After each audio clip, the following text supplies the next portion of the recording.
Transition, the process of change from one condition to another. We are now at a new crossroad where change is evident once again. What does not serve us must transform us anew.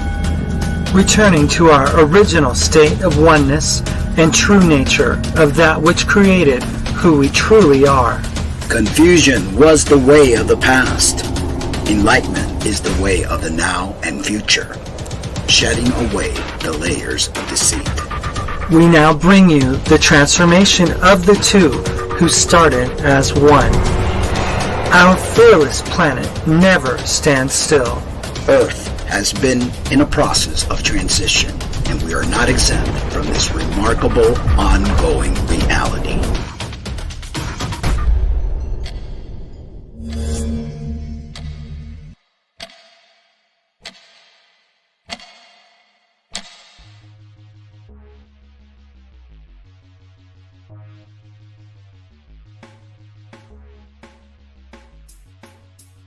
Guys doing? Welcome to Transition Radio Shows, Real Talk with the Cummings. Yes. I'm Mark Angelo. And I'm Lena. It's nice to see you guys this evening. We have an interesting show. We're going to be talking about issues that, historical context that really, a lot of people don't really know the real story behind what we're going to be talking about. Yeah, they just have a lot of ideas and what they've been programmed to believe, and just the whole status quo. Those that write the history, his story, control the narrative, and that seems to be the case. Can I ask you something? Yeah. Is that cactus bothering you? It's a little prickly, just a little. I mean, you're like right in between both of them. Yeah. That's hard. Yeah.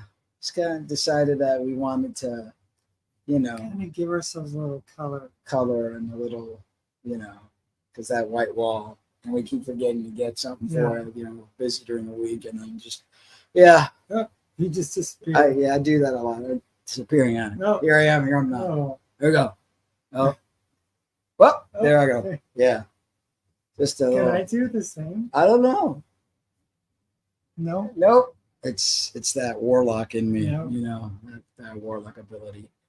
But anyway, gosh, they have this so-called mini moon that has been actually I think a couple of days. It's the size of a city bus, has begun circling our planet and will continue hanging around in our skies until Thanksgiving, more or less, what is it called? 2024 PT5. I guess they discovered it in August. Yeah, must have. Recently.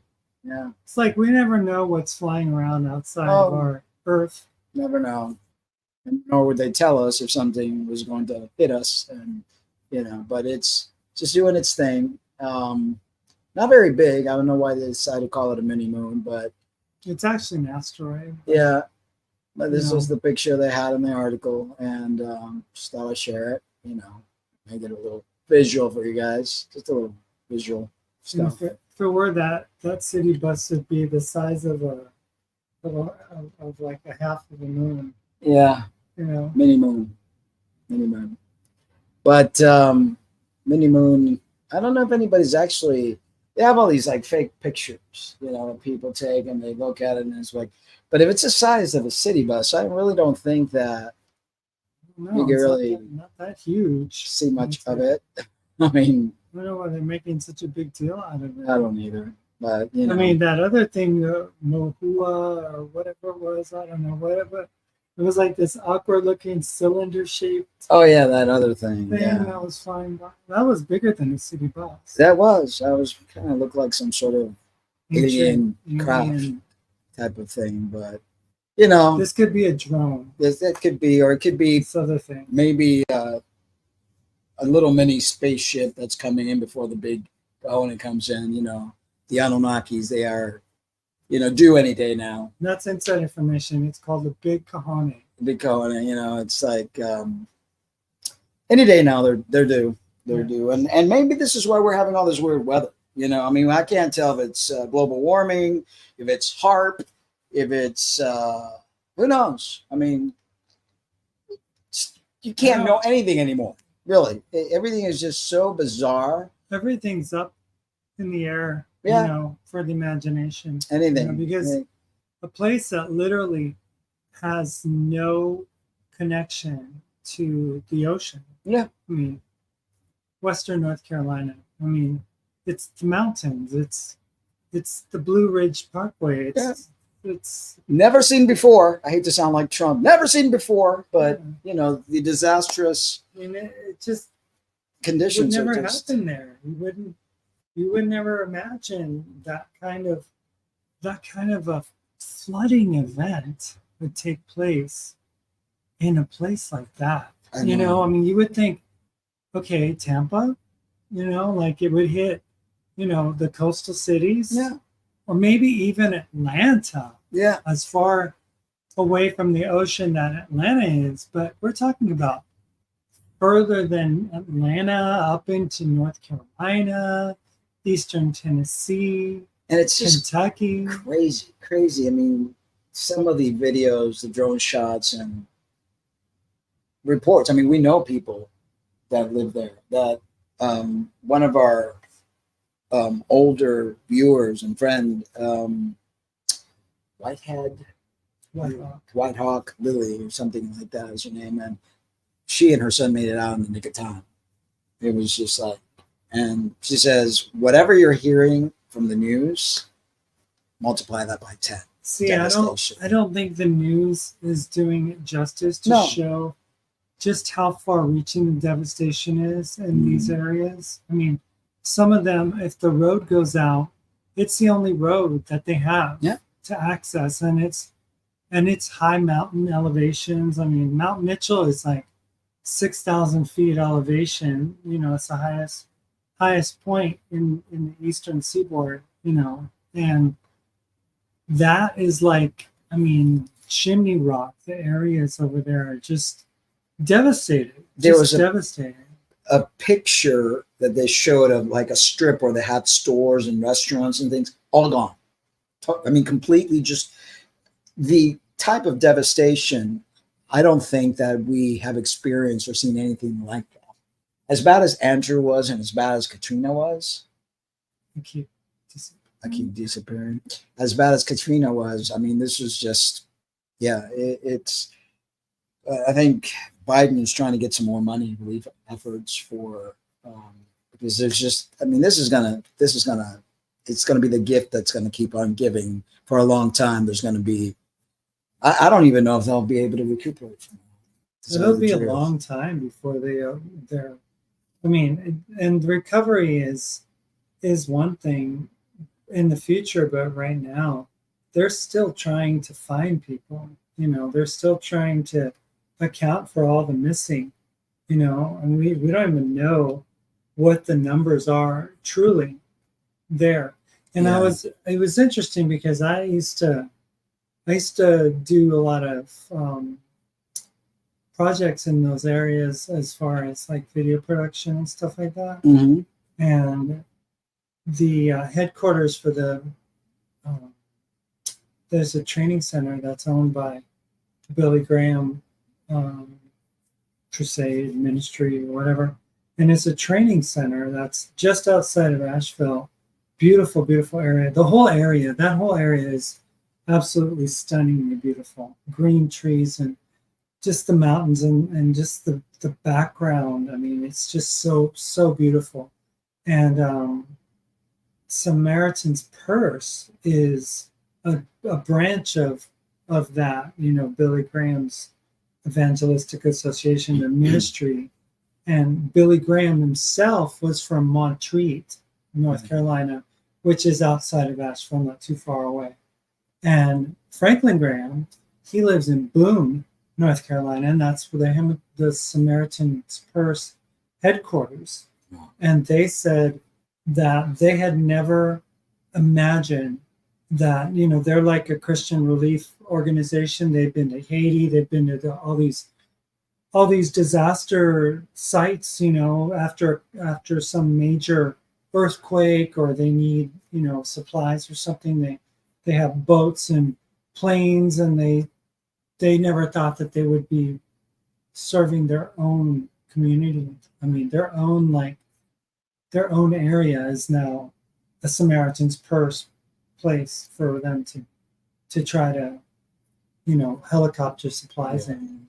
It's crazy. It's crazy. And I think there's some individuals with their own helicopters that have been trying to help, but they're like not allowing that, and they're jailing people that are doing that, which I don't understand.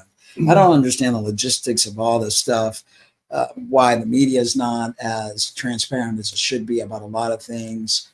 I mean, it's just again, we get into this whole thing about a free society and how we feel that here in America, we're told that we're free, but we're only told a portion of the narrative. Yeah. We're not really given the full scope of the impact of the stories. They could have so much more coverage on a devastating, remember Katrina? Yeah. Remember all the stories that were pouring out of news stations? It's almost like we're used to it or something. Yeah, the CFR controls every media outlet, and they control the narrative to everything. And it's a very apropos, because we're going to be talking about Zionism today and explaining a lot of things, but they have a hold on everything. People think the president of the United States controls certain things, and they're just puppets, really.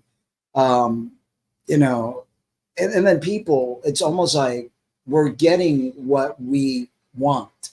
I mean, people want to be ruled. People want to be lied to. People have their heads in the sand.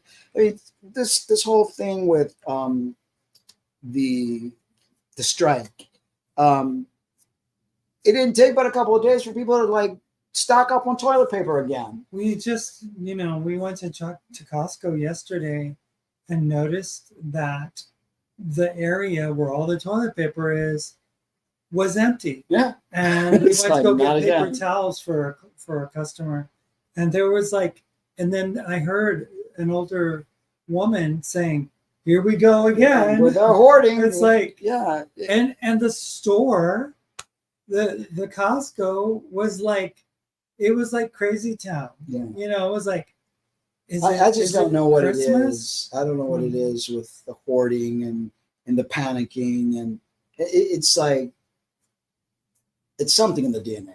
I don't know. Don't get us started with the whole thing about toilet paper, because toilet paper is really not effective at cleaning your rear. No.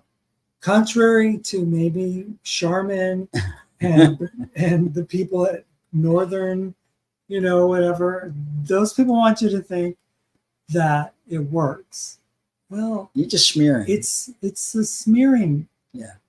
Get a bidet. Bidet. I mean, Latin countries, that's a staple.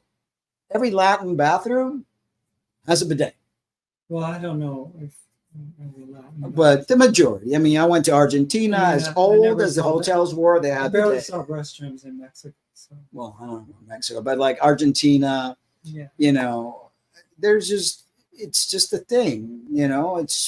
It's the way you're supposed to clean yourself. The Japanese, they have bidets. The Europeans and all the different. But not this empire. But this empire likes toilet paper. This very it's very capitalistic to have toilet paper, because you have to chop down trees. And talking about capitalistic, I wanted to share this here. Okay. I've been having this back and forth with the trans guy, and we might have him on the show to discuss his views. And there's just this thing that people believe that the trans thing is a Marxist agenda, that this whole concept of gender confusion is all socialist and Marxist. And it's like, I don't understand.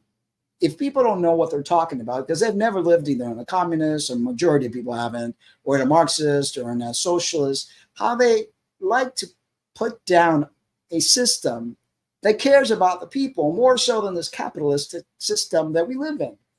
Capitalist system is corporate driven. Yeah. And, you know, the Corporate, capitalist system is not perfect in any way, shape, or form. It caters to the rich, yeah. it caters to those who have, and those who don't have, it doesn't help. But look at the whoever wrote this and to put it on their wall, you know, right away they're just like demonizing Marxists and demonizing the public school system, and that's a socialist type of thing that was created as your fire department, police department, the post office, all these things that people, they don't realize that's socialism. Your Medicare check, yeah, your Social Security benefits, those are they're all socialist programs that, you know, all of a sudden, you know, it's like everything's demonized that comes from socialism. And it's like,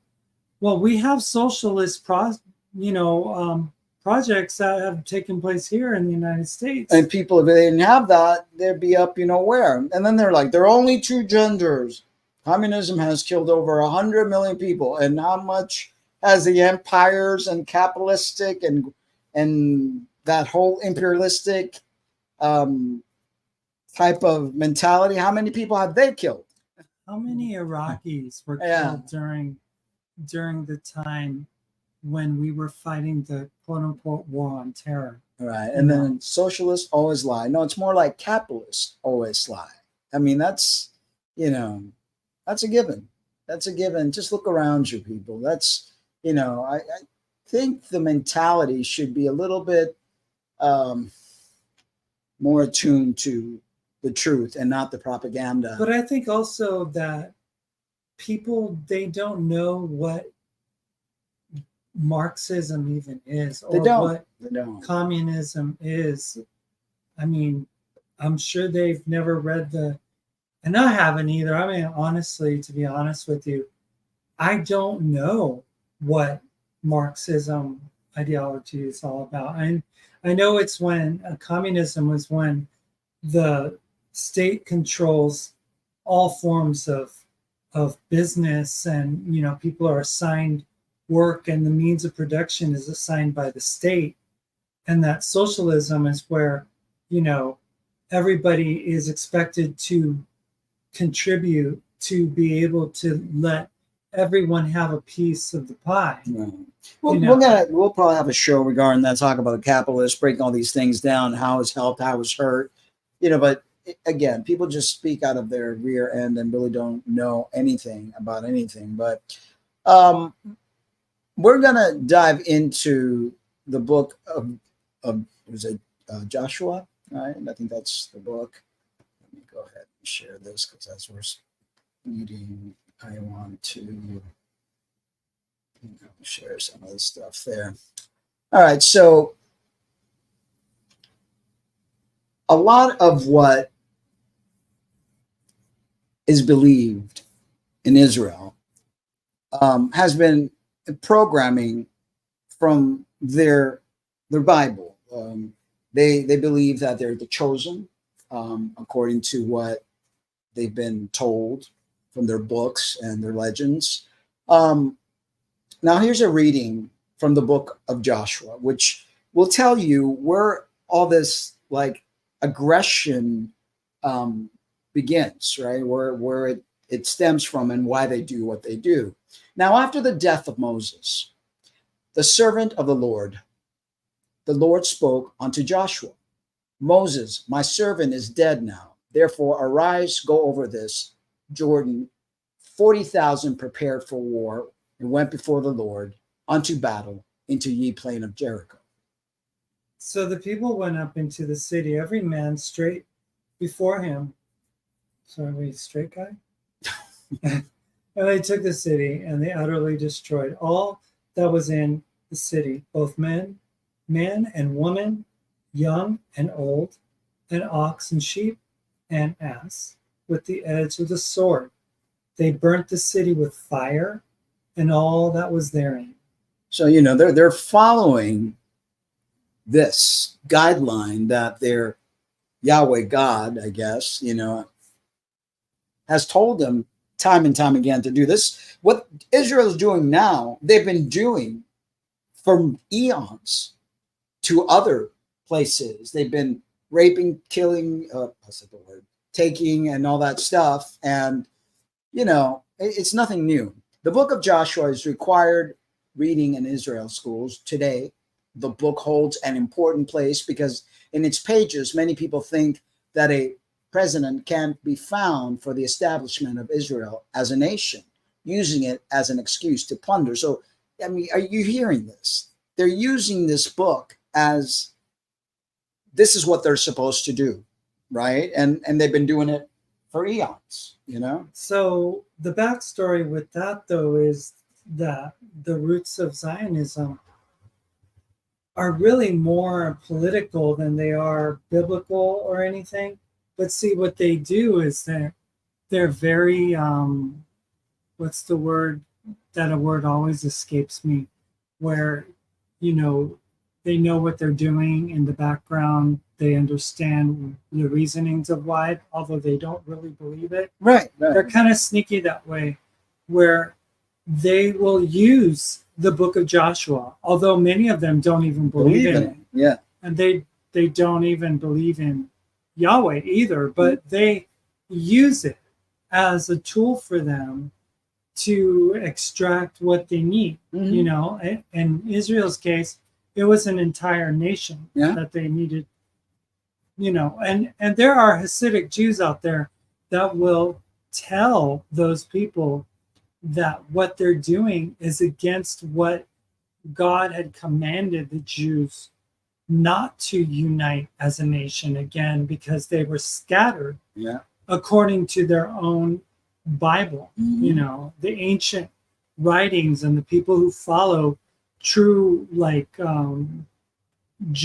Jewish belief is that they literally have been given a mandate not to become a nation. So the fact that they are a nation is an abomination to these people. And they'll, they're like against their own government, but they're the minority. Exactly. So the book of Joshua provided the muscular. We already read that. No, I brought it down. Yeah, you did. You read precedent. No, you read all of that. Yeah. Yes. Important place because of the pages. Many people think you did. You read that. No, baby, I just brought this down. This word right here, you read it. You read it. Did I? Yes. Okay. All right. The book of Joshua provided the muscular and militaristic dimension of conquest and the annihilation of the Canaanites, who are also being called the what? Palestinians these days, because they make them into that enemy of old, and other ancient peoples that populated the promised land. And it falls right into Christian belief. Exactly. They're like, oh, they're the ancient Canaanites. God told Israel to conquer those people and to kick them out of their land. They have a mandate by God to do so. You see how this all works? And it's like they've got all the grounds covered. If you talk anything against them, they then call you a anti-Semite, and you can't bring truth into the picture because they get defensive, and it's like everybody's got to walk on eggshells. And I think it's time for people to learn the truth, to realize the truth, and to stop walking on eggshell and realize who is a true enemy and who is not. I mean, the proof is in the pudding. So we'll continue here. Following the creation of the biblical archaeology state of Israel, biblical archaeology became an obsession. Israel's first prime minister, David Ben-Gurion, were almost all of the earliest contemporary Zionists and atheists. Although many early Jewish Zionists were secular socialists and atheists, they weren't even religious, but they decided to use this to their advantage. It's sort of what's happened with Trump. He doesn't believe. Exactly. He does the same thing with all that because he thinks it's a means to an end. It's a means to him becoming president again. So he's going to use it. The biblical narrative was an appealing way of legitimizing the Zionist movement upon assuming his role as first premier, cementing his legacy as Israel's founding father. Ben-Gurion organized Bible study classes in his official residence, and was instrumental in making the study of the book of Joshua a major component of the school curriculum in Israel. So from a very young age, they're indoctrinated with this stuff. I mean, notice that in Israel, they are forced to join the military. Yeah. Women, men alike. They have to serve. They have to serve. It's a very militant type of, I mean, I don't even think Russia does that. Is it Ben Gurion? I don't know. No, it's not Ben Gurion. It's Ben Gurion. Ben Gurion. So, I mean, I just copied that from the. So he was this atheist socialist who declared to the Peel Commission in 1936 that the Bible is our mandate, and was later quoted as declaring, though he rejected theology, the single most important book in his life. And that it's kind of like the theology, but it's the most important because it allows me to. It's kind of like Trump when he was holding the upside down Bible. Yeah. It's like you look at a lot of these leaders and they use religion as a scare tactic and as justifying all the genocides that they've done, like the Christian Crusades. Right. You know, how they justified killing thousands of people, all in the name of their God. You know, using a nationalist interpretation, the Bible came to become a course material taught as immutable fact to school children. The Bible came to serve as the first history book to be studied by all school children within the Zionist community in Palestine, as well as under the opes of the Israeli educational system. So, I mean, deep programming from a very young age. So they believe they're doing the right thing by doing what they're doing. It's like this, what do you call it when you're trying, like what Germans did, they were trying to create the perfect race, or they're trying to get rid of the undesirables, quote unquote. And they believe that they are the chosen. They believe that they are doing God's work by getting rid of these true indigenous people, because Israel is not indigenous to that part at all. So is it my turn? Yes. The book of Joshua, moreover, even though the teaching of his past has been proven ethically and pedagogically destructive, the Israel education system refuses to exclude from the curriculum these shameful accounts of extermination. After all, David had repeatedly invoked the book of Joshua to justify the massacres and ensuing ethnic cleansing carried out under the guise in the 1948 war. So notice it was an ethnic cleansing. Someone needs to explain this to me, because I remember being told how awful the H cost was, right? Mm-hmm. The whole thing with the camps and Dachau and Buchenwald and Auschwitz and all that.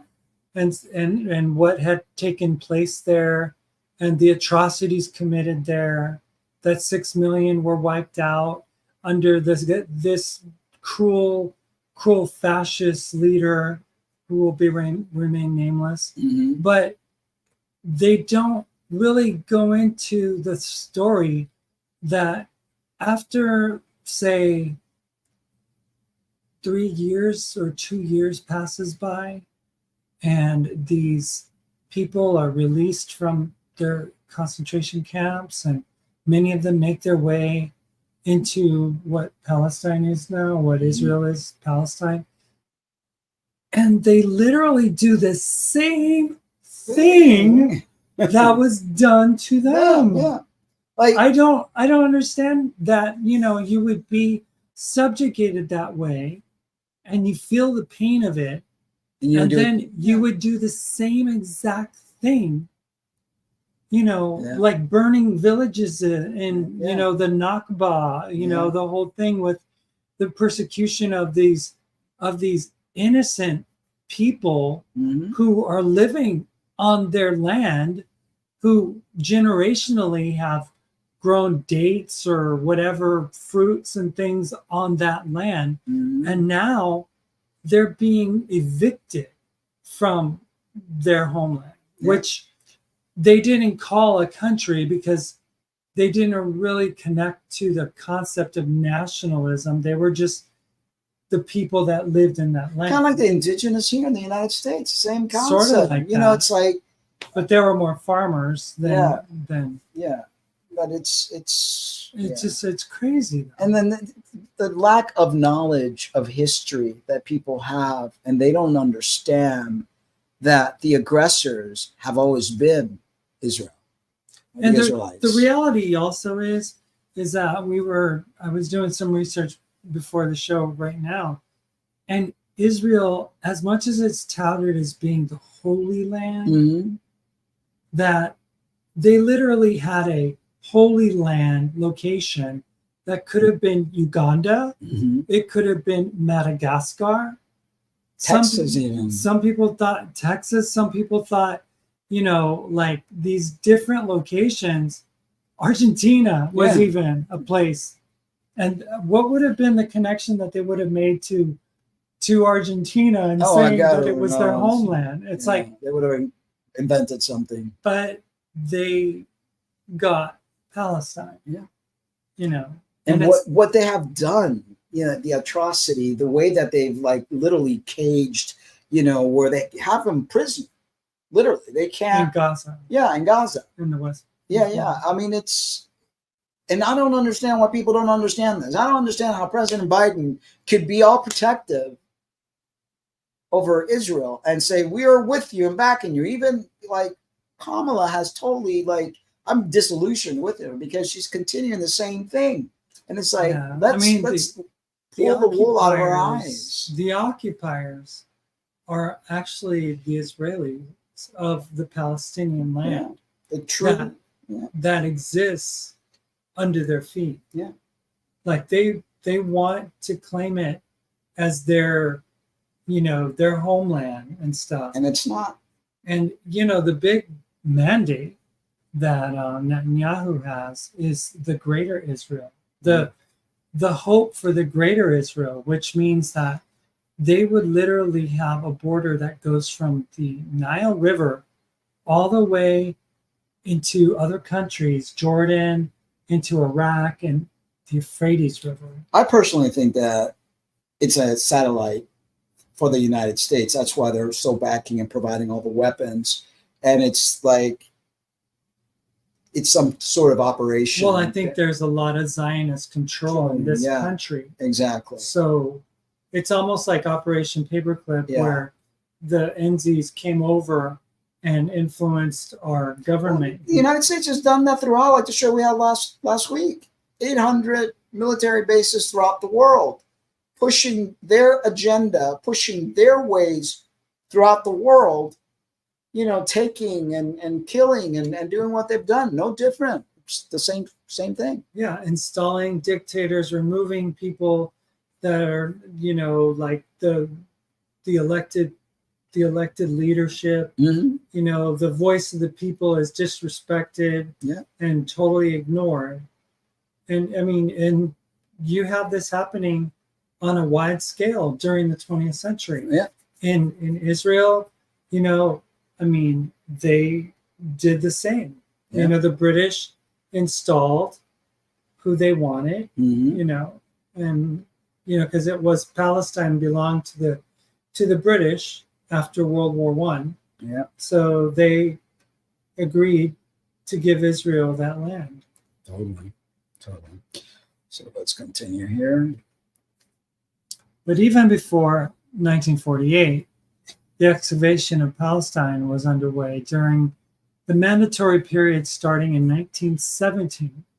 Indeed, under British control, the first archaeological crusader seeking to dig up the Holy Land, as told by the Bible, was none other than the American William Foxwell.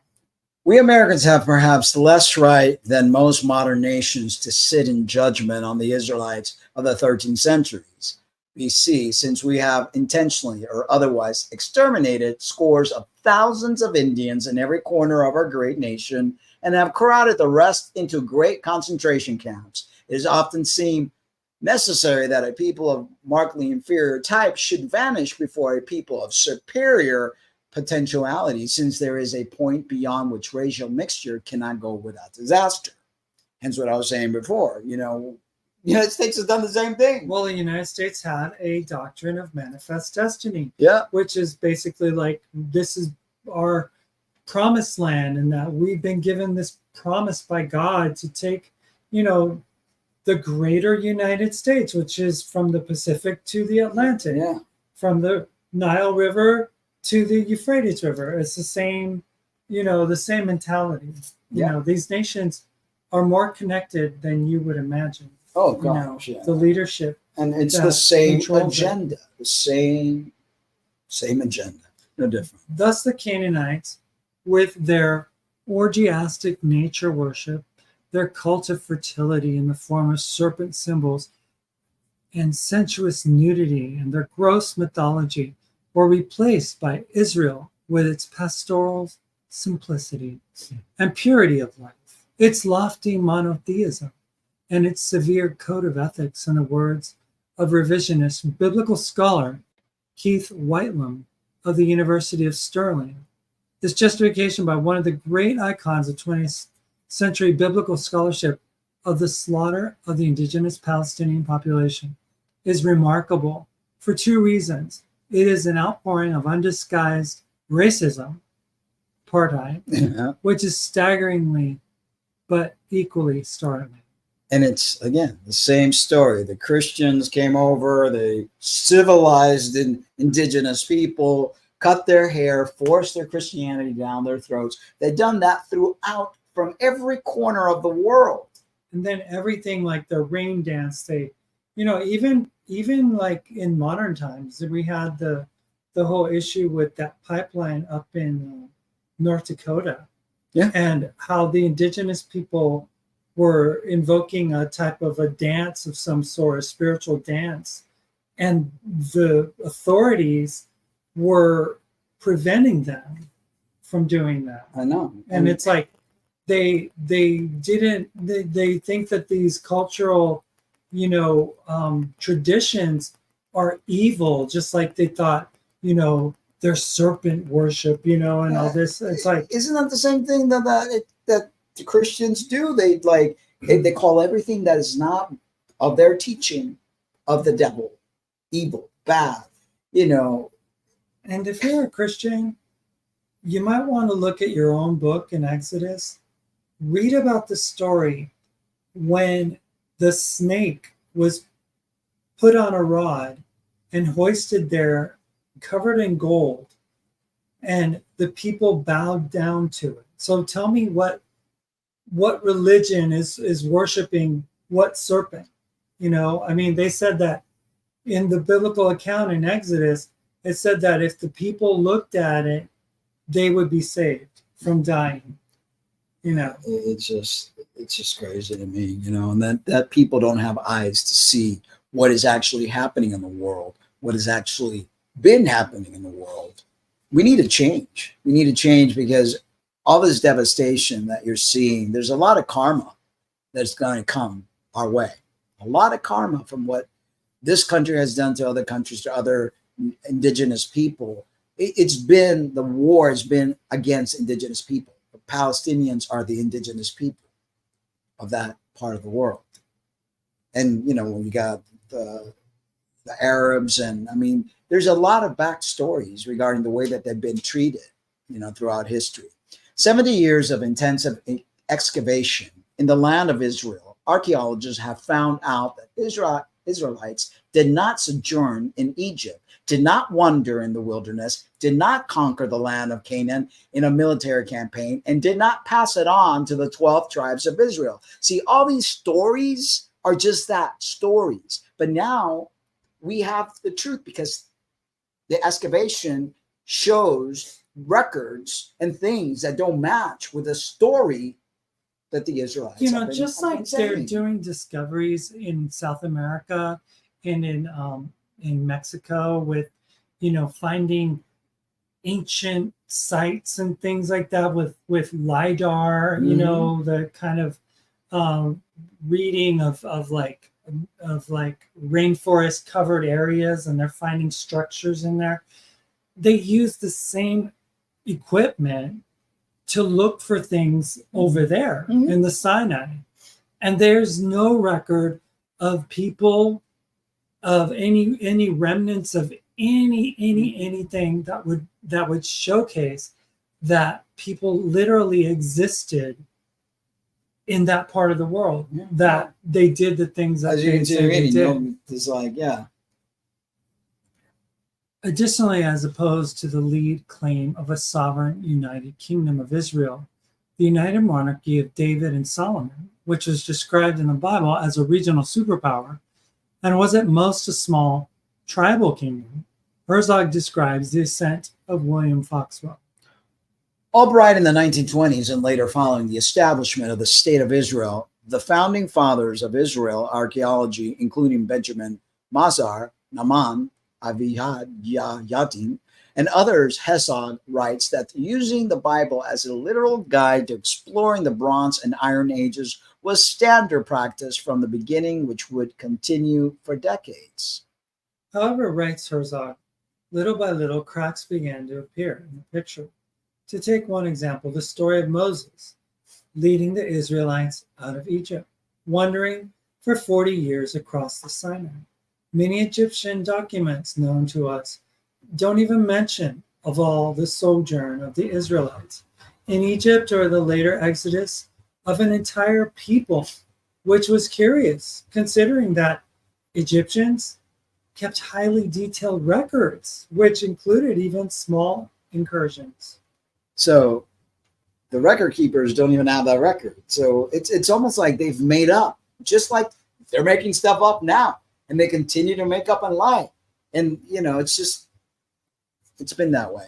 Many documents mention the practice of wandering shepherds to enter Egyptian territory in times of drought or famine, and to settle at the fringes of the Nile Delta, or how about Mount Sinai, where Moses was to receive the Ten Commandments.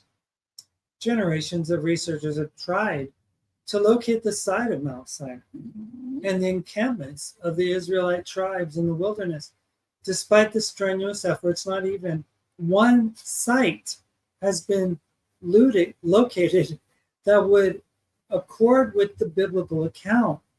And of course, the historicity of the conquest, or rather genocide, of the Canaanites was especially problematic here.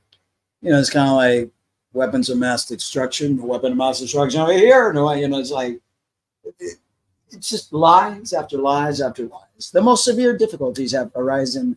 The book of Joshua reveals that as the armed men approached Jericho, the city walls miraculously collapsed, ushering in the slaughter. But Kathleen Kenyon, the excavator of Jericho, established definitely that there is no support for the conjecture that Jericho was fortified with a city wall during the late Bronze Age. In reality, excavation at all the sites uncovered only unfortified settlements, while in many instances the site held only isolated structures of the ruler palace and no actual city-urban culture. So this whole narrative that I grew up with, there's even a song for it. You know, Joshua fought the battle of Jericho and the walls came tumbling down.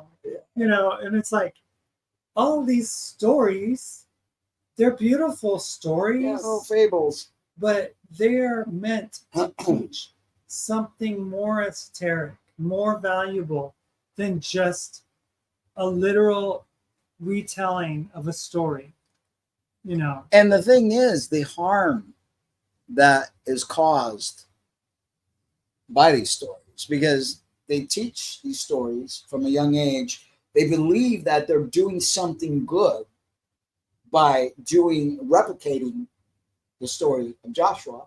Yeah. And it's not even true. You know, but it fits their narrative. It fits their narrative perfectly.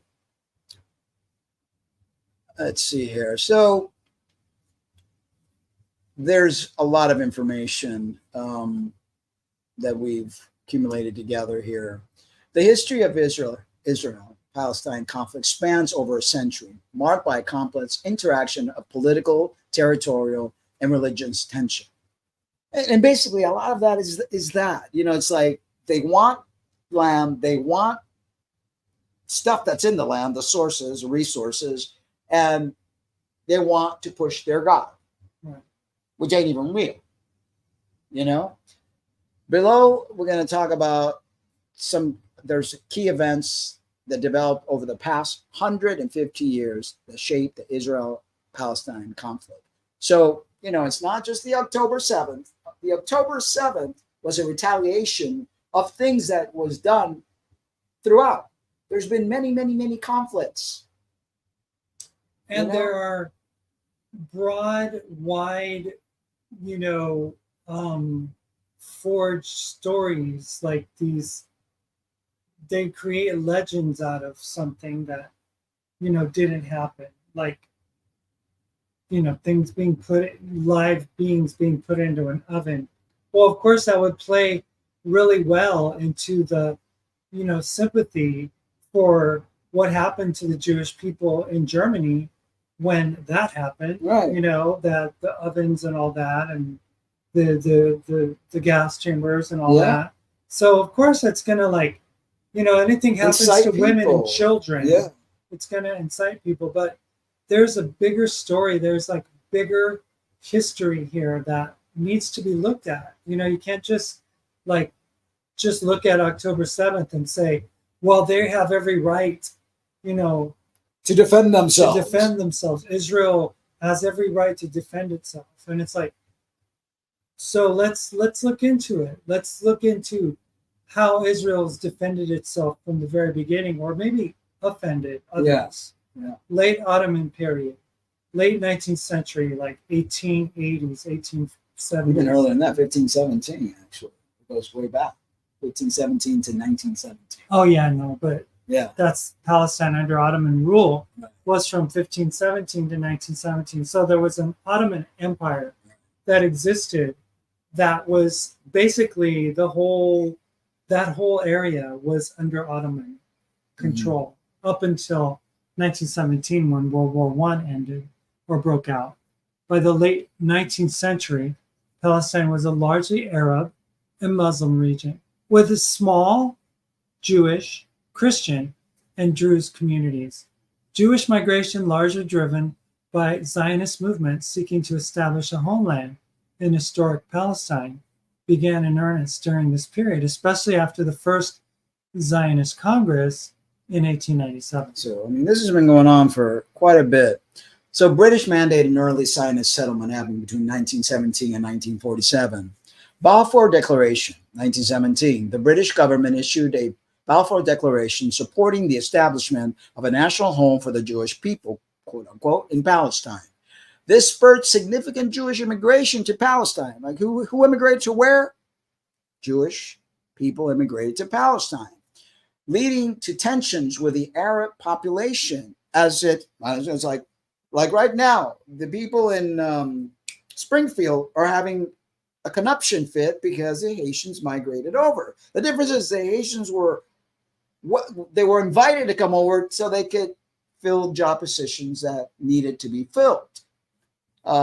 So this spurred significant Jewish immigration to Palestine, leading to tension in the Arab population who felt threatened by the demographic changes and feared displacement. So these people, they lived not just huddled in Gaza or the West Bank, or those areas. They literally were living in the area where Israel now claims to have their own country. But notice that they migrated to there. Yeah, after World War I, there was a large population of people that had Jewish ancestry from Russia, from Germany, from Poland, from different places in Persia, all these different people, they migrated to this long, desolated idea for them, because they didn't have any hope of becoming a country again until the British made it possible through the Balfour Declaration. So the 1929, the British mandate 1920 to 1948, the League of Nations, which is a predecessor to the United Nations, gave Britain control over Palestine, and tensions between Jews and Arabs escalated over land ownership, political control, and competing national aspirations. The 1929 riots and the 1936-39 Arab Revolt reflected Arab resistance to both British rule and growing Jewish settlements. So, you know, like many countries have had to free themselves from the British or the Spaniards, you know, only to have other squatters come in. And, you know, the United States has like taken over certain parts of the world after, like with Haiti, we spoke about that last week. You know, they've had their issues with the British and Spaniards and other colonizers to then have now they're having to deal with the Jewish people taking over their land. Right. You know, so post-World War II, and the creation of Israel, 1948. There was no Israel prior to 1948. Palestinians, the Arabs lived there. They didn't call it Israel, right? UN Partition Plan, 1947. The United Nations proposed dividing Palestine into two states, one Arab and one Jewish, with Jerusalem as an international zone. The Jewish leadership accepted the plan, while Palestinian Arabs and surrounding Arab nations rejected it, rightfully so. They're like, no, this is ours. We're not going to divide anything. We're not going to give you anything. This is ours. We've had enough of people, you know, taking over. And that was really personal for the Palestinian Arabs, because in Muslim belief in their religion, the mosque that is situated in Jerusalem is the third most significant to them in their belief, in their religion. So it's a holy site for them, you know. And the Jews conveniently just called it, you know, oh, that's where Abraham sacrificed Isaac on that mountain, you know, where that mosque is, that shouldn't be there because historically it belongs to us, you know. And it's like, no, you know, that's certainly not the case, because it's just not. It's not. 1948 Arab-Israeli War. We read that. You read that. 1948 Arab-Israeli War. Following Israel's declaration of independence in 1948, neighboring Arab countries invaded. The war resulted in a decisive Israeli victory, but also led to the displacement of hundreds of thousands of Palestinians, known as the Nakba catastrophe. This created the Palestinian refugee crisis that still exists today, with many Palestinians expelled or fleeing to neighboring countries like Jordan, Lebanon, and Syria. So are we getting the picture here? You know, this has been going on for a long time. The invaders were the Jews, not the Arabs. The Arabs were living where they lived. And, you know, the Jews say that Israel says now to this day that there was an Arab radio call to the people that were living in Palestine to leave their homes because the invading Arab armies were coming, and that was the reason that they left their homes. And it's a legend because that famous radio call never came. And it was just an excuse for the Israelis to say, no, they left voluntarily.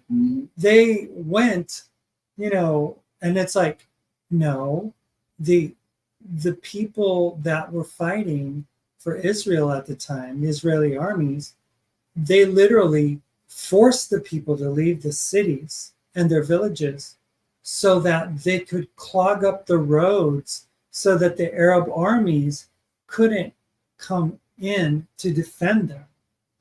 You know, it's a much different story when you hear it from the truth, that these people were displaced because they were being burned out of their villages. They were being chemically bombed out of their villages. They were being systematically removed from their villages by the Israeli army, the Israeli Defense Force. So 1948, 1967, Israel statehood and occupation of Palestinian territories. Let's remember, they're granted statehood, but they're known to be the occupiers. Yeah. To this day, Israel is the occupier of Palestinian territories. Doesn't mean that they are entitled to that land. Yeah. They are occupying land that doesn't belong to them. Because none of the historical records even prove the whole Moses pulling people out of Egypt and the whole. They've based this whole promised land based on lies, fairy tales. After the 1948 war, Israel controlled more territory than was allocated under the UN partition plan. The West Bank was controlled by Jordan and Gaza by Egypt. Tensions persisted with several conflicts, including border skirmishes and issues related to Palestine's refugees living in camps in neighboring Arab countries. In 1956, Suez Crisis, Israel, allowing the Britain and France invaded Egypt to regain control of the Suez Canal. This conflict exacerbated regional tensions, but did not directly change the status of the Palestinian territory. Now, the Suez Canal was the waterway that connected the Red Sea to the Mediterranean. And if they got control of that area, then, they could really stop things up for shipping and for getting supplies, and commerce and business. The occupation of these territories is considered, 1967, the Six-Day War. Now, I was told by an Israeli tour guide who used to be a member of the Mossad, their secret service, he was like a bodyguard for the person that we were doing Bible studies for, Beth Moore. And he told us stories about the Six-Day War.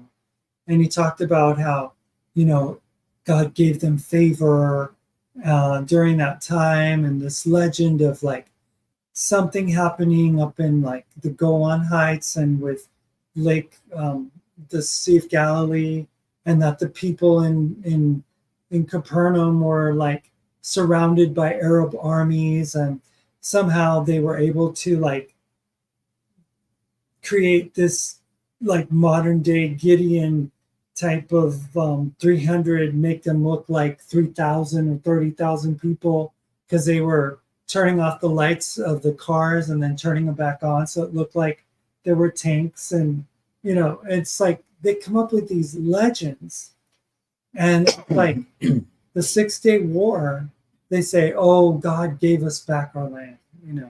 So the Six-Day War in June 1967, when American soldiers are fighting in Vietnam, during the Six-Day War, Israel captured the West Bank, East Jerusalem, Gaza Strip, Sinai Peninsula, and the Golan Heights. The war marked a turning point in the Israeli-Palestinian conflict, as Israel began to occupy Palestinian territories, particularly the West Bank and Gaza. And the West Bank is the area that's right adjacent to Jerusalem, which is where actually the town of Bethlehem is. So in order to go to see historical Bethlehem, the birthplace of who? Jesus, right? That they literally, you have to cross into the West Bank, into Palestinian territory. So the occupation of these territories is considered a key source of ongoing tension, with the construction of Jewish settlement and occupied land being viewed by Palestine and much of the international community as illegal under international law. So it's not even illegal, it's viewed as illegal. So they conquer these areas, they have no representation there. They pay their own people, their own citizens, to go and live in these Israeli constructed government buildings. Mm-hmm. And meanwhile, the people that live just down the street from them are living in a poverty situation. And they have their nice posh, townhouse overlooking balcony. And then these people are like living in, it's so post 1967 developments. Yom Kippur War, 1973. This war, initiated by Egypt and Syria to reclaim territory lost in 1967 to the Israelis, did not directly affect Palestinian territories, but fueled broader regional tensions. PLO and Palestine Resistance, the Palestine Liberation Organization, founded in 1964, the year it was born, began to gain prominence after 1967, advocating for Palestine's self-determination and the use of armed resistance against Israel occupation under the leadership of Yasser Arafat. The PLO became the representation body for Palestinians. So you have like this armed resistance taking place, this group that was been, back in the 80s was labeled a terrorist organization. Anything that's not like pro-Israel is terrorist organization. Yeah. If or it's anything that's not against, American, it's labeled, like terrorism. The Iranians are terrorists. Yeah. It's like, see where this goes. I know. And it's always this bullies that demonize and try to create the narrative to their advantage. And the first intifada, it's like the first uprising, 1987, 1993, a popular uprising against Israeli military occupation in the West Bank and Gaza. This marked a shift from armed resistance to civil disobedience, though violence occurred on both sides. So the Oslo Accords happened in 1993. The Oslo Accords were a series of agreements between Israel and the PLO aimed at resolving the conflict through the establishment of Palestinian state. They led to the creation of a Palestinian Authority with limited self-governance over part of the West Bank and Gaza. The Oslo process, however, failed to address key issues like the status of Jerusalem, the right of return for Palestine refugees, and the expansion of Israel's settlements. So, like these, the Jewish people believe that they have some kind of authority to claim Jerusalem as their historical capital, and the Palestinians also believe that they have every right to claim Jerusalem as their historical capital. Yep. So you have people that feel that they're entitled to this area conflicting with each other. They have to live with each other. So they divide this town into like 4 different districts. They have the Jewish quarter, the Armenian quarter, the Arab quarter, and one more quarter. I forget what it is, but it's like they have to partition the city, into different areas. So 2000s, continued violence and stalemate. The second intifada was 2000 to 2005. A period of intensified violence erupted following the collapse of peace talks at Camp David and Ariel Sharon's controversial visit to the Al-Aqsa Mosque, which is the 3rd most important site to the Arab, the Muslim faith. And for them, they don't allow anybody who's not Muslim to go there. So when Ariel Sharon, who was the prime minister of Israel at the time, visited there, he did so, it was like spitting in their face, so it was like this huge like insult to go visit them. And I'm sure they brought their military, because like I tried to go into the Al-Aqsa Mosque when I was, traveling over there. And the only way you could go there is if you are actually Muslim. And if you're not, you can't go through the doors to lead up there. You can't take pictures. You can't go up there at all because it's their holy site. So suicide bombings, Israeli military operations, and civilian casualties mark this period. Separation barrier. In response to violence, Israel began constructing their own Jericho wall, separation barrier, often referred to as the apartheid wall, by critics around and within the West Bank. While Israel claims it is for security, Palestinians see it as a land grab that further disrupts daily life and access to resources. So they literally, like if you go from the walled city, the historical walled city of Jerusalem, you leave the walled city, there's another big, massive wall that separates the West Bank from Jerusalem. So the people, they can't freely cross each other. You know, it really reminds me of what situation we have here with the borders, and the, you know, they are called immigrants, although this part, especially like Arizona, New Mexico, all these Was Mexico. It belonged to Mexico. But now we have these borders and we're telling them, you know, it's like, what a pain in the rear. Is literally called New Mexico. I mean, what are they going to remove the veil from their eyes and see what is actually happening here? You know, and it's global. Gaza withdrawals in 2005. Israel unilaterally withdrew from the Gaza Strip, but maintained control over its borders, kind of like the United States has bases throughout the world, you know, airspace and sea access. Gaza remains blockaded by both Israel and Egypt, leading to severe economic and humanitarian issues. That means that, you know, in Cuba, if people chose to, they could make their own little boat and somehow get off the island. Mm-hmm. But there are no Cuban warships that are there to torpedo them down or to shoot them or anything.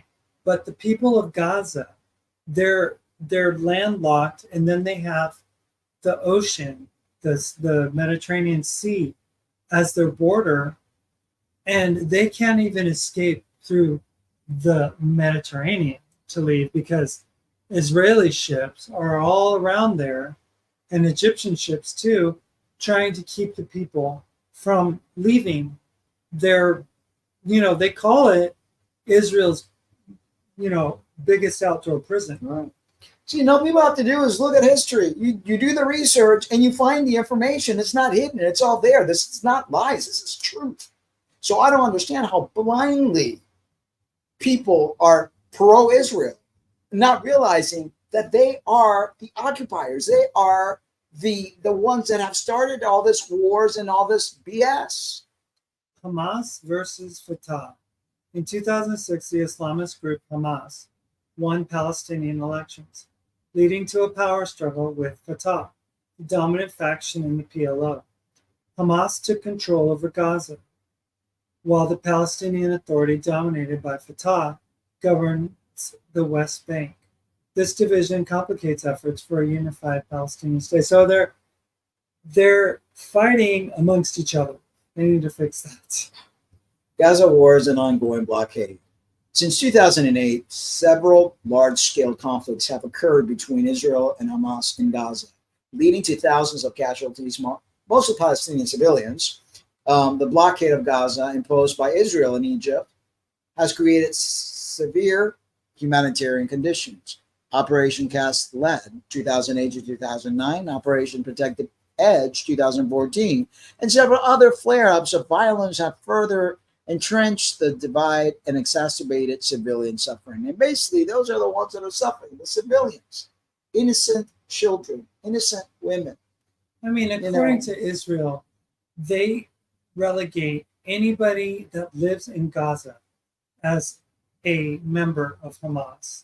So they are absolutely justified in bombing the living daylights out of them because they don't care if you're a child, if you're a baby, if you're a woman, if you're a man.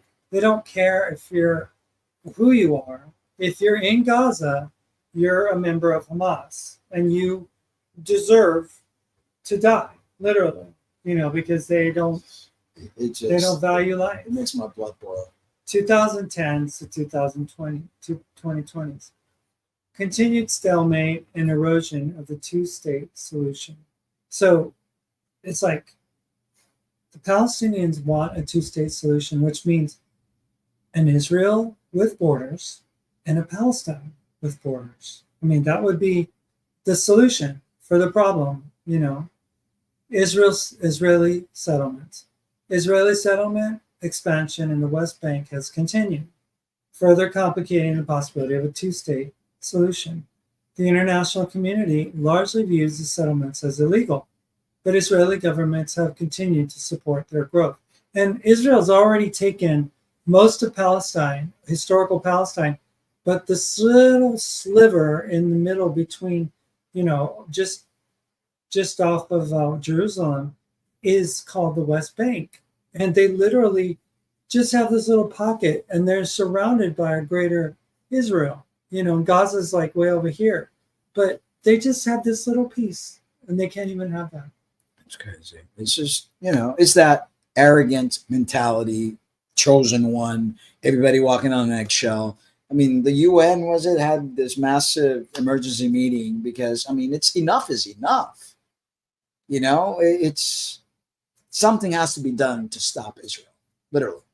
Jerusalem in 2017. The United States under the Trump administration recognized Jerusalem as Israel's capital, sparking widespread protests from Palestinians and across the Arab world. The status of Jerusalem remains one of the core disputes as Palestinians see East Jerusalem as the capital of future Palestinian state, which it belongs to Palestine. I don't understand what they can't see. Why are they lying? Why are they doing what they're doing? Why is the world not stepping in and stopping these people? Yeah, it's crazy. You have former President Trump saying that, he did so much for Israel and that he finally gave them the ability to recognize, Jerusalem as their historic capital. And it was basically, insulting the Palestinians there that lived there. Normalization with Arab states. Israel signed agreements to normalize relations with several Arab countries, including the United Arab Emirates and Bahrain. In 2020, the Abraham Accords. These agreements bypassed the Palestinian issue, raising concerns among Palestinians about their diminishing leverage in the region. And historically, the United States has been friends with the Saudis. And the Saudis, they have a little commodity that the United States really likes and has enjoyed as part of their, oil. Oil, yeah. Yeah. And Palestinians, they're a different part of the Muslim belief system. They're Shia, they're Sunni. So there's different types of factions within, and the Saudis don't like the Palestinians. So 2021 Gaza conflict. A new round of violence broke out in May 2021 following tensions in Jerusalem over evictions of Palestine families in Sheikh Jarrah, and Israel raids on Askra Moscow. Hamas fired rockets into Israel, and Israel launched airstrikes in Gaza, resulting in significant civilian casualties again on both sides. So they launch what? They launch what? Missiles, no? No. They launched airstrikes. Israel launched airstrike in Gaza. Israeli raids on Al-Aqsa mosque. It's like that's that that gold dome. So they raided that area because, of course, Israel believes that underneath or inside, is like some treasure trove of historical Israeli significance. They've even dug trenches and tunnels. Someone's got to tell them that all those stories are lies.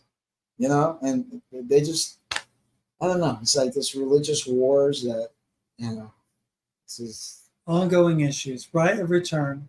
Palestinian refugees and their descendants, numbering over 5 million, demand the right to return to their homes in what is now Israel, a claim Israel has consistently rejected.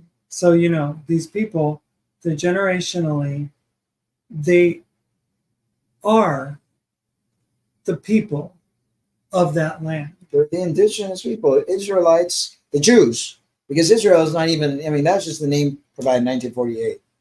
But Palestine belongs to the Palestinian, belongs, I mean, the name Palestine, yeah, Palestinian. yeah. It's, I just, it's beyond me how people can't see it. It's black and white. It doesn't take a rocket scientist. Seriously. So humanitarian conditions. Humanitarian conditions. Palestinians in the West Bank of Gaza face severe restriction on movement, access to health care, education, and economic opportunities due to Israel's military control and the blockade on Gaza.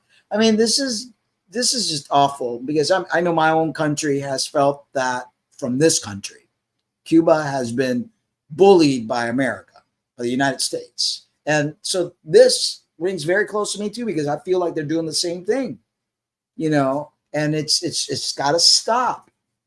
Human rights violation. Numerous human rights organizations, including Amnesty International and Human Rights Watch, have accused Israel of practicing apartheid policies against Palestinians in the occupied territories, including discriminatory laws, excessive use of force, and the destruction of Palestine's homes and infrastructure. But why can't somebody do something about it is what I don't understand. That president should go to jail and they should remove the Jews from there. And I don't know where they're going to go, where they're going to put them, and rightfully give the Palestinians their land back and end this nightmare.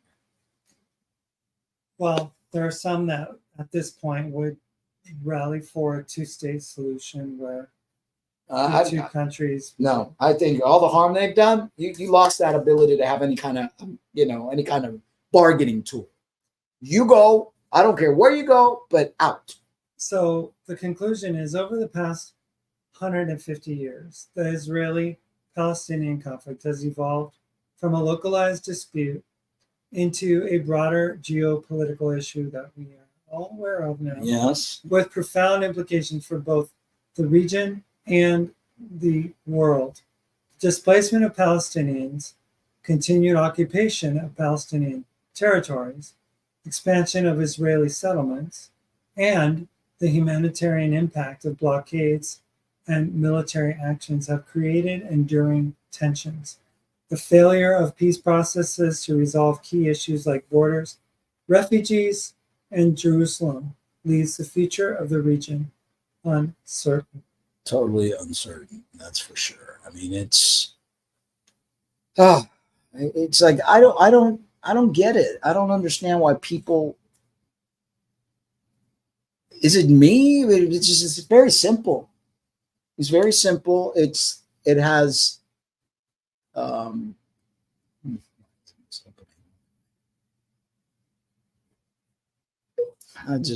I don't know. So let's see here because there's.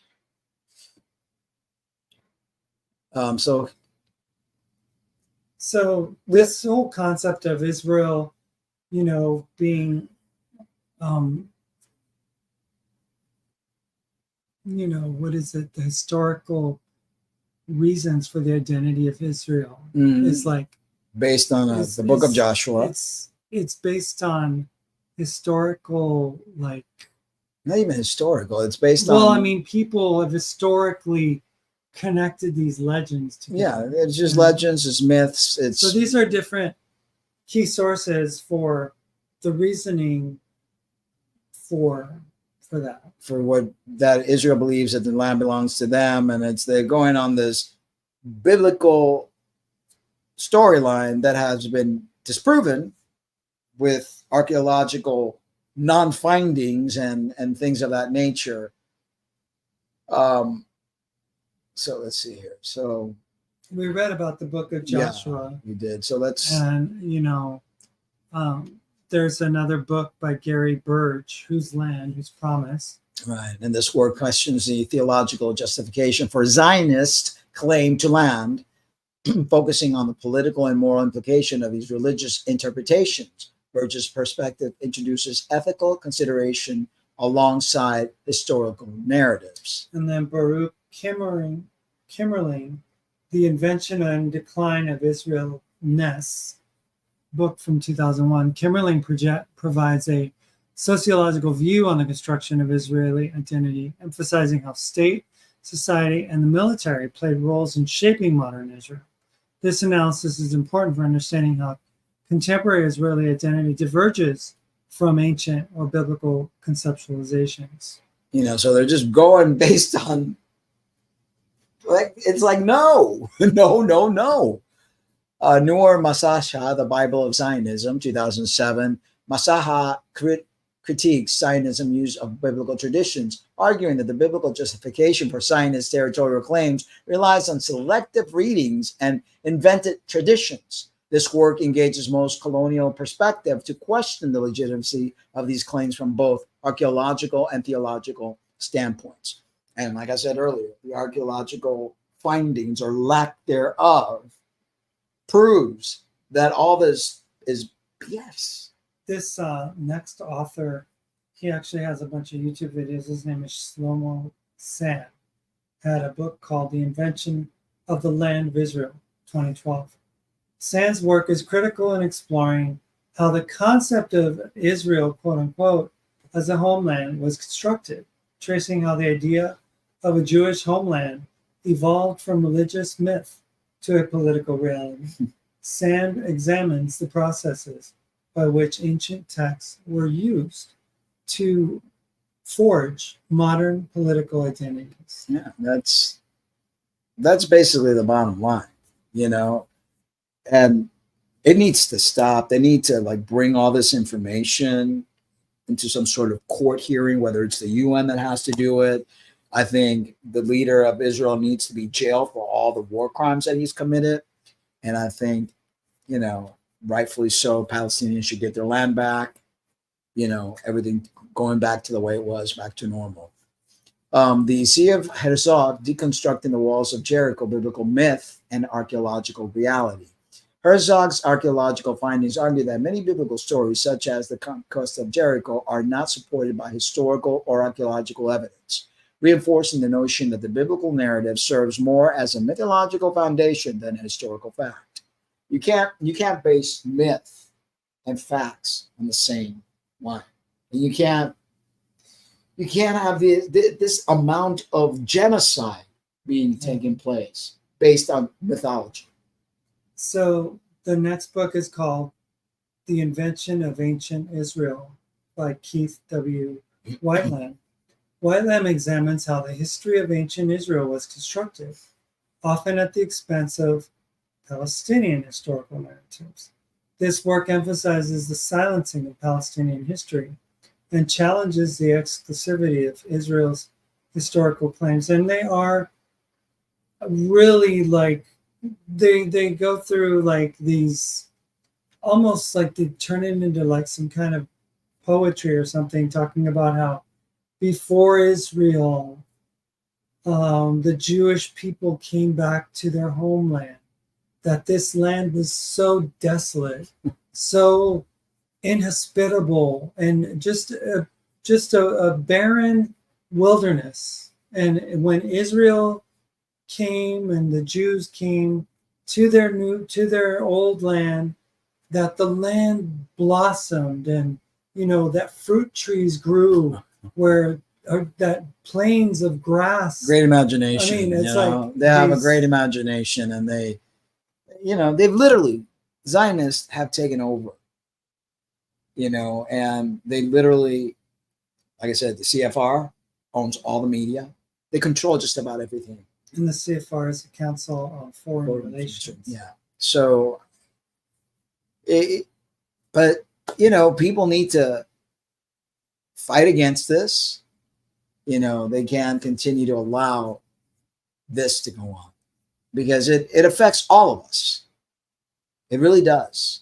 I mean, because of Israel, we're on the verge of a third world war, and it's senseless. So you can go into this. Okay. The concept of the land of Israel, quote unquote, as merely a Zionist myth is deeply explored in works like Shlomo Sands, The Invention of the Land of Israel, and Noor Masahala, The Bible and Zionism. These scholars argue that the notion of Israel as a homeland for the Jewish people, particularly in the modern political sense, was constructed over time, often based on selective historical narratives, religious interpretations, and political ideologies. Here are more details, elaboration of this concept. So the biblical and theological justification for the historical foundations and the myths that are presented is that Zionism relies heavily on biblical narratives, especially those found in the Old Testament, to argue that the Jewish people have an ancient divine right to the land of Israel, and it's very convenient. So they claim this land.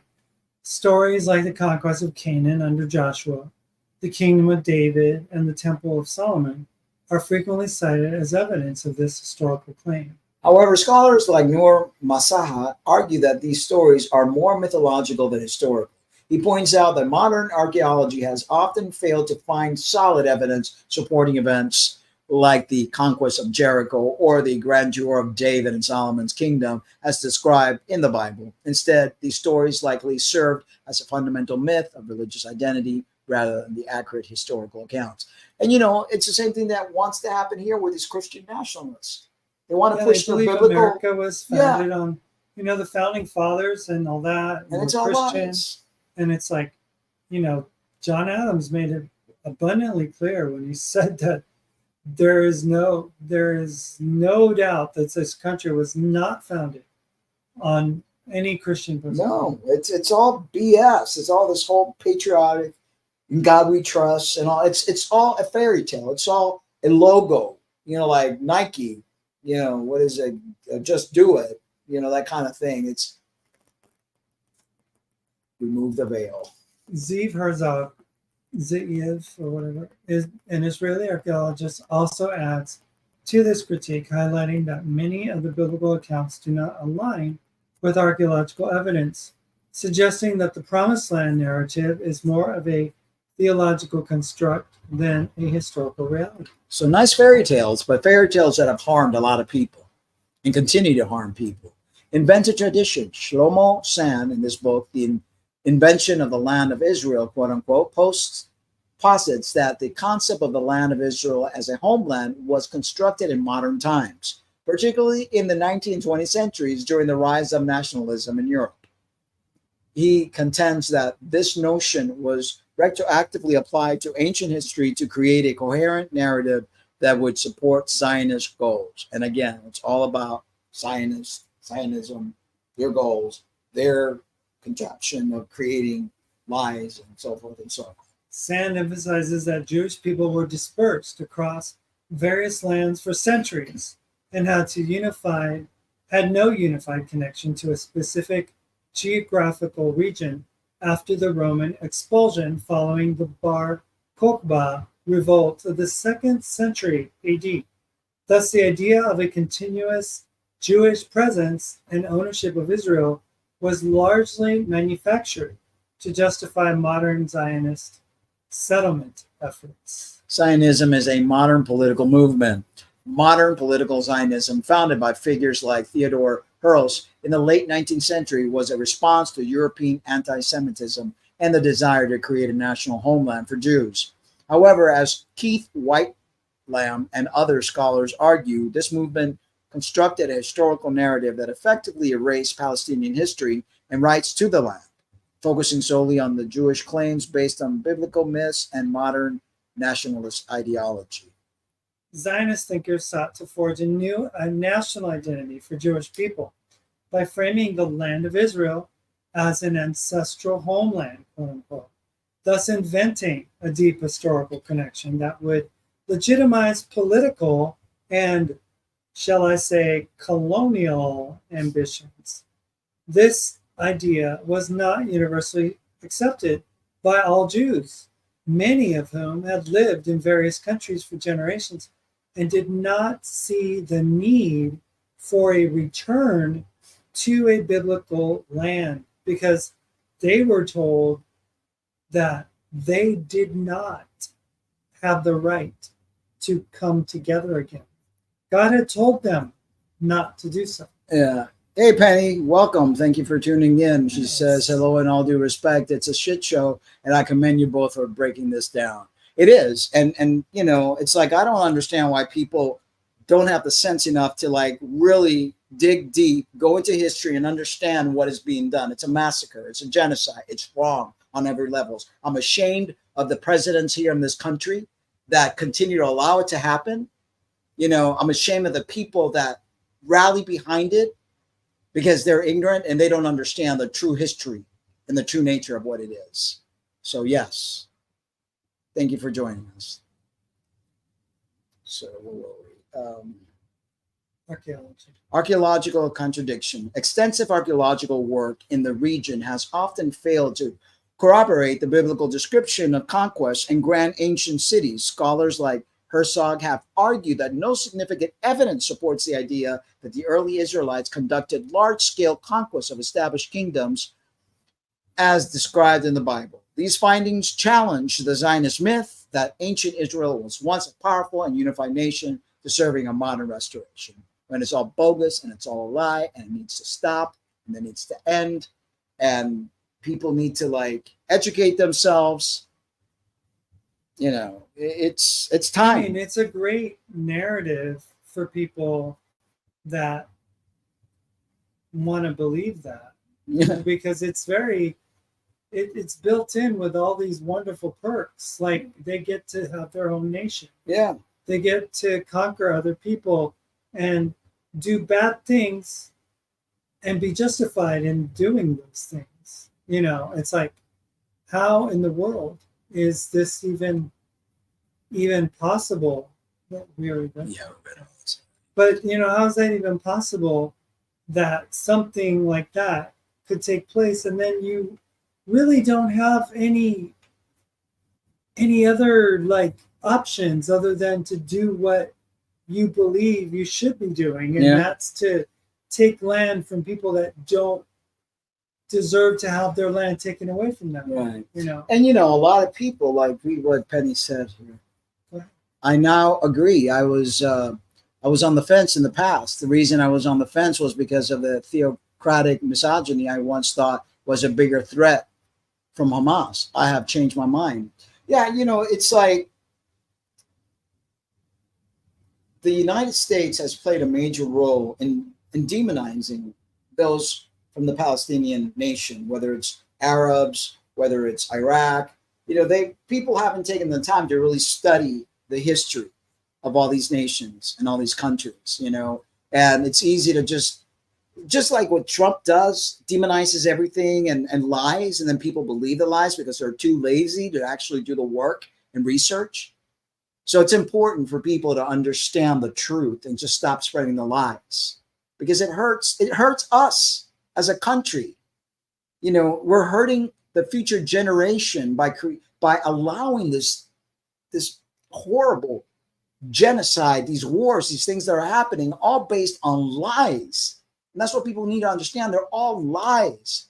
You know, they're not based on any truth.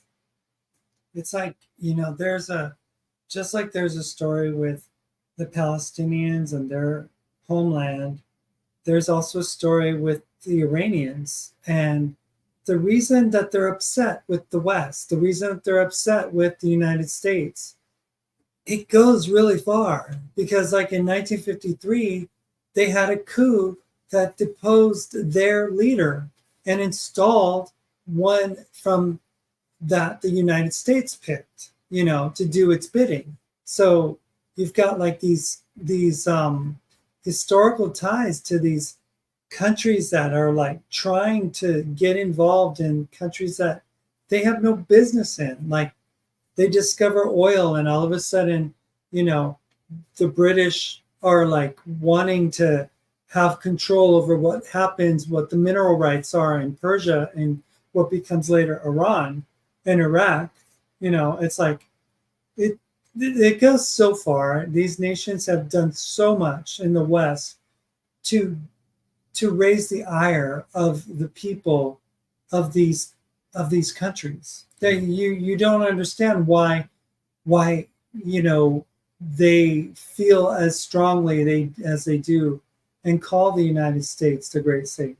Yeah, and then they push all this so-called ethical, moral, religious morality things on people, and they feel like they have a right to do what they're doing based on that. And it's like, look, everybody has a different way of believing things. Everybody has the right to lead their life the way that they want to live their life, as long as you're not hurting anyone.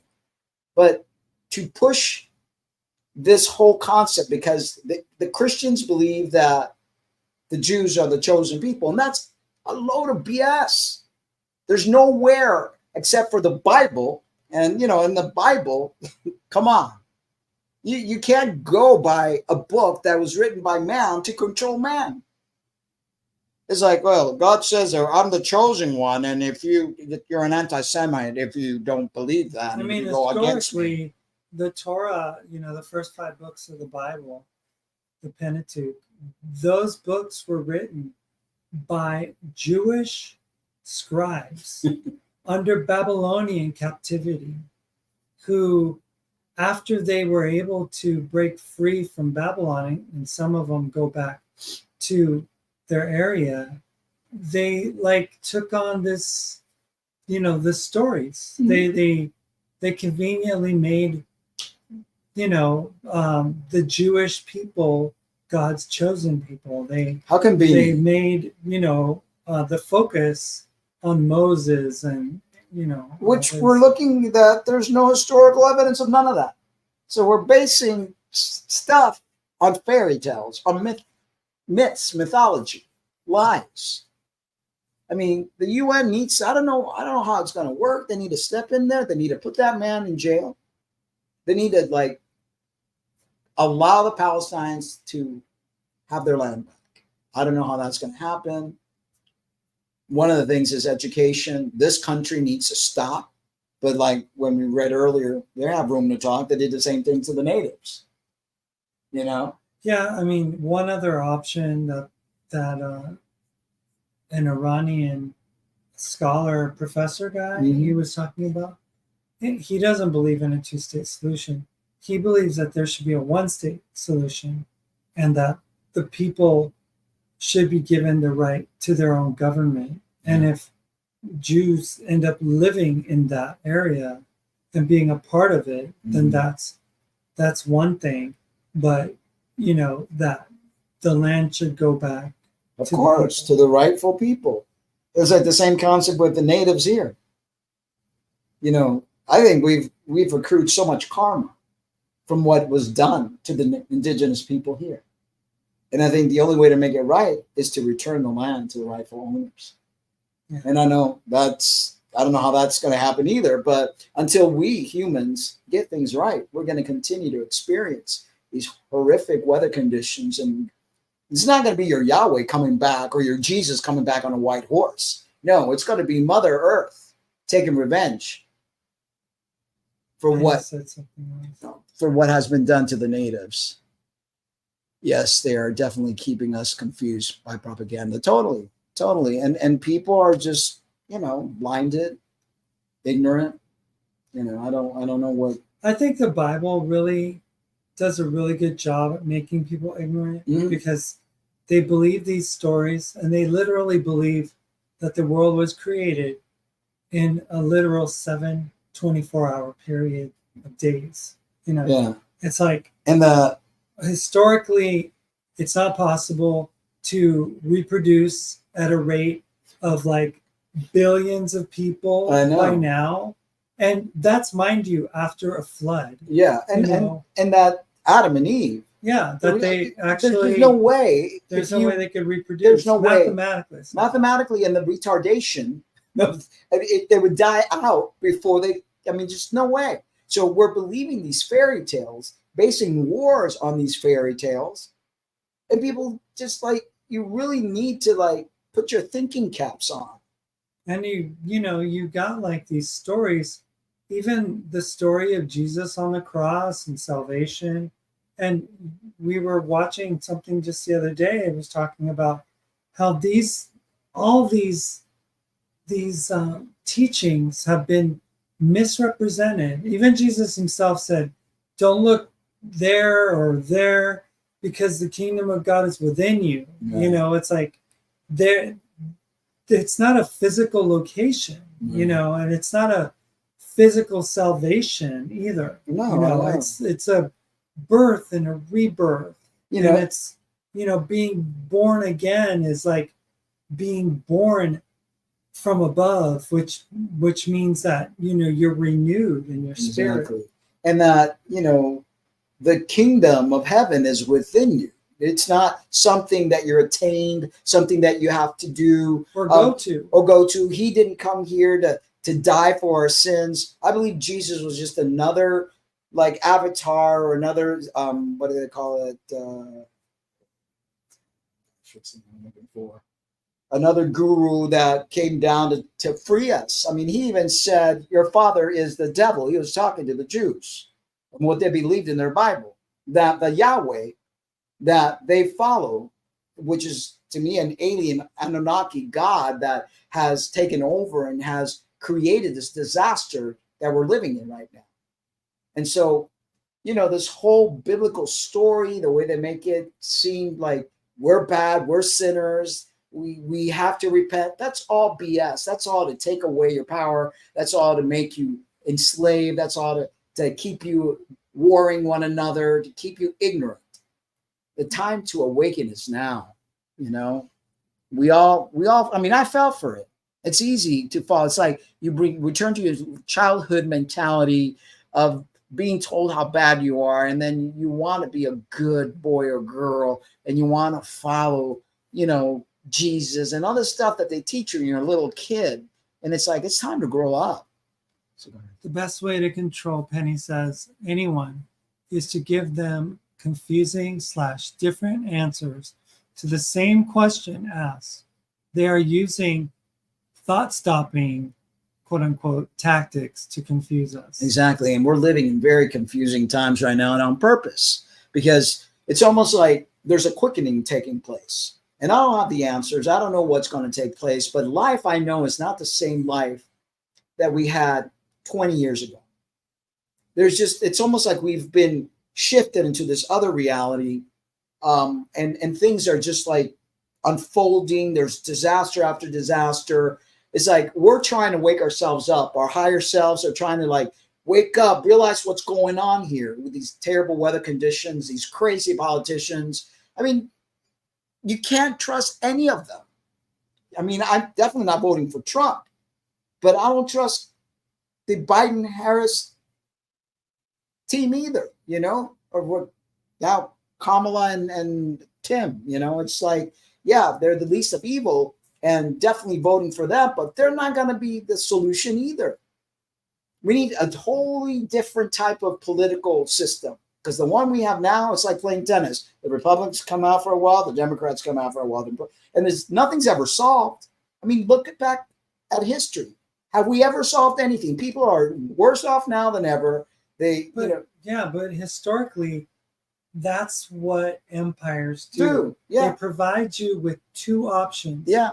And both options are not the solution. Yeah. They're both options there that go to the same location, both which ways. is to allow corporations Mm-hmm. to continue to dictate and control everything. We're basically slaves of a system. We no longer have chains around our ankles, but you know, the plantation is your job. You go to wherever it is that you work, that's a plantation. They give you the illusion that you have freedom, but you get taxed all over the place. Everything you buy gets taxed. If you smoke, if you drink, your food, your clothes. I mean, people are barely making ends meet, you know, and they take and take and take and make you believe that, oh, things are going to get better. We're going to do this for you. You're going to do that for you. You get old, and then you get old and you barely get any money from your Social Security. Should I something else? Yeah. You know, you barely get any money. And then it's like, what kind of life is this? No, That's yeah, sure. oh wait. Yeah, sure. Oh, But it's crazy. What did Einstein say? If you do the same thing expecting a different result, that's madness. Mhm. We're mad. We're literally crazy people.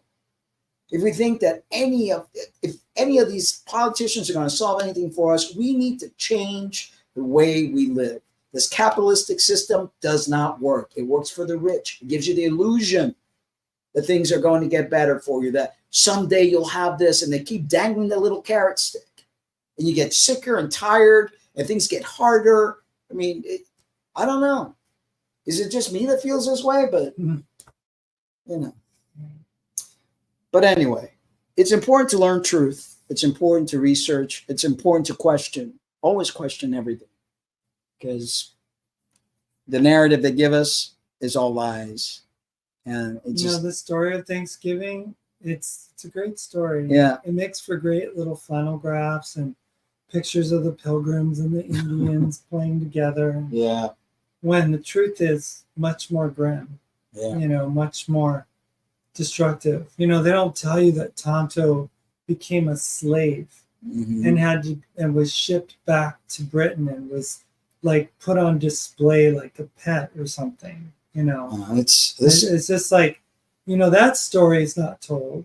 The story of the fact that Native American populations were wiped out through poisoned blankets of smallpox being delivered, and starved to death because they killed their buffaloes, and or just the fact that they literally made, and I find it interesting that the region that was affected by the hurricane recently in North Carolina is traditionally Cherokee Nation area. like I said I earlier, remember visiting there before and feeling like there's just something empty, something spiritually empty about that region. It's beautiful, but it's almost like it lost its heart. It's lost its true soul. people. It's true And people. the people of the Cherokee Nation were forcibly removed and made to travel thousands of miles. Some never made it all the way to Oklahoma. I mean, if you think about a trip from North Carolina, from there all the way through Tennessee and Arkansas into Texas and Oklahoma, it's like, that's just like misery, to think that they would force people to literally walk. That's why it's called the Trail of Tears. Well, and a president, Andrew Jackson, yeah, made that take place. If we look at the theme of this world, these colonizers come in, they pillage, they take, they harm the people, indigenous people. They become rich based on the slaves that they took and created for their plantations, for their production of goods. It's a vicious cycle that continues to play out. I mean, right now we're not literally slaves in shackles, but we're pretty much enslaved. We work for pittance. We don't get the time that we want with our families because most people work 8 hours a day and they're driving maybe an hour each way. I mean, what kind of life? When that plague of the land happened, people woke up because they had time in their hands and they're like, whoa, this is life. Yeah. Why am I working like a dog, and then get taxed to death and everything just keeps getting more and more expensive. And these politicians aren't going to solve your problems. They're not, So in the past, in the 1970s to 2000, it was useful to create anti-propaganda propaganda. But now with the internet, we can get rid of stories and hopefully facts will replace proverbs. And that scares them. That scares them. Yeah. Because we're finding out a lot of things, like we've talked about it in prior shows, the construction back, the really good construction, those ancient types of, we call ancient, but it was like old world buildings. There was no way that we built those. There was a civilization prior to us that were not the typical humans. That's why you had doors that are very, very large doors that look like giants would go through those doors with handles that a small person would not be able to open. I mean, there's just so many lies, but all this stuff is being found out because of the internet. The internet has become dangerous for them. Yeah. You know? Thank you both. I'll catch you next time. All we have are each other. That is very true. Thank you so much, Penny, for Yes. tuning in and for participating. We're going to go ahead and call it good night to you. Thank you all that have been watching. We hope that you've enjoyed, the show, that you enjoyed the information that we provided. If any of you want to be interviewed on the show, please send us an email to transitionradioshow@gmail.com. Or if any of you want to have a discussion, civil discussion regarding any issues that we've covered or you wish for us to cover, we'll be more than happy to have you on the show and have a civil communication, because that's the way people learn, by communicating, by talking with one another. It's important. We're living in times right now that it's imperative for the truth to be told. It's imperative for people to remove the veil from their eyes and see what is happening. So, all right. So remember, guys, hit that notification button, subscribe, share the show if this is something that you think that people should really learn about, because you've been lied. You've been lied to. You've been lied to about so many things. And here at Real Talk with the Cummings, we want to have the real talks, bring you the truth, the information that goes against the narrative that they give you to keep you dead asleep and ignorant. I mean, if the foundation that you were brought up under is faulty, it's not worth living on it. You have to replace it.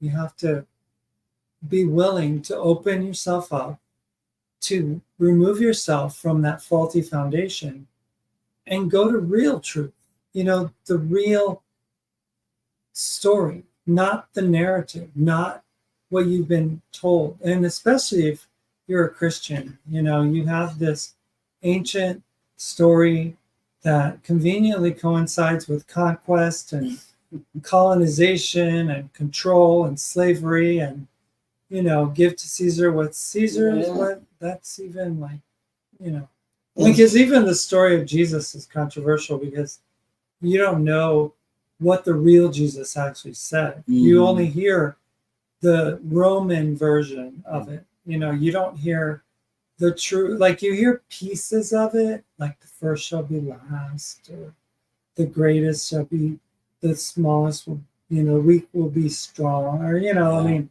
it's like these little tidbits that were able to be filtered through, like my kingdom's not of this world, so you have these stories, but then you have the truth, and the truth is not what the story's about. And the truth is definitely not in that Bible. I can tell you that. Once you read it and see the inconsistencies, see the violence, see who you are worshiping, you get to learn who that God that you're worshiping truly is. And it's not a good God. And any belief system that actually makes you a worse type of a person, that would make you feel less loved or less human or less of anything, and turns you into like a weak, emaciated human being incapable of making rational decisions, and literally makes you a person that can't live amongst other people. I mean, that you would literally think that you're favored and that you're better than, and that you have to destroy everybody else. I mean, that's you got to question that. You got to let go. Yeah, you got to question that. No matter how long you believed it. Because we are better together than we are apart. We're better united than we are divided.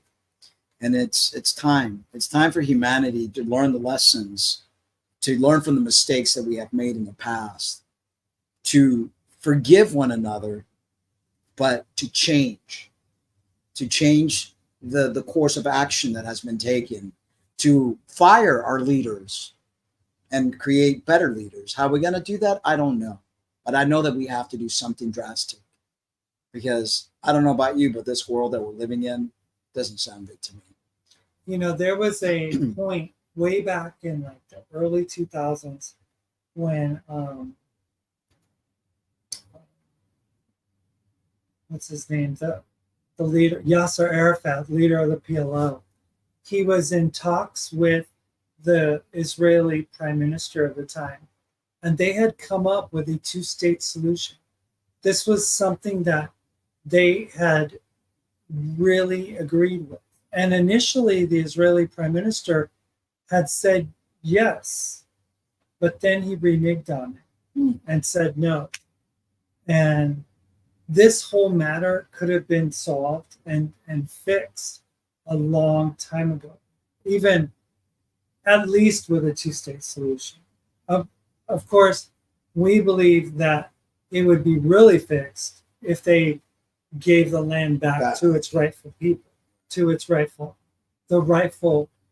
owners, the rightful guardians of this land, which are the Palestinian people, hence why the name is Palestine. You know, and if you want to call it old Philistine, whatever, if it's old Canaanite, it's still the people that were there, you know, that lived there. Yeah, there's a lot that needs to be fixed throughout the world. This country has a lot of karma that it has created, and it has a lot of things that it needs to fix. This political thing, that's just the small stuff. It's the lands they've occupied, the military bases that they have placed all throughout the world, the many people they have harmed with their experiments. I mean, just so much, and it's all out there. It's not stuff that is just made up.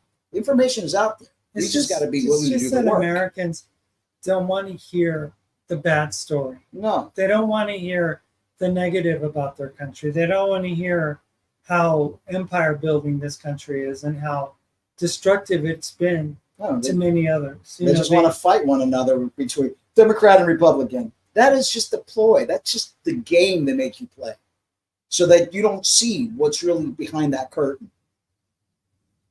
It's time to wake up. Yeah. Wakey, wakey.